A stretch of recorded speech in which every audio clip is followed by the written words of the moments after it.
Hi friends, in this video I am going to show how to get 7-day free trial on Apple TV Plus on your Xbox console. So this is Xbox Series X. I have installed this Apple TV app and I have the option 7-day free trial. So I'm going to choose this 7-day free trial, try it for free and start your free 1-week Apple TV Plus trial. No commitment, cancel at any time in settings, at least 1 day before each renewal date. Plan automatically renews for 99 rupees per month.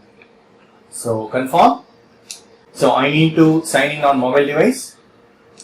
So on your mobile, right, go to activate.apple.com and you need to log in with your Apple ID. Then we have to enter this code N6H7. So I have entered that. Continue. So you have successfully signed in using your Apple ID. Your device will refresh to continue. So start refreshing. So I have successfully signed in with my Apple TV. So now you can watch movies. So that's it friends. This is the way you can activate your Apple TV on Xbox console, Xbox Series X or Xbox Series S. So that's it. Hope this video is very much helpful. Thank you so much for watching. Please put your comments and feedbacks in my video forms. Thank you. Bye friends and take care.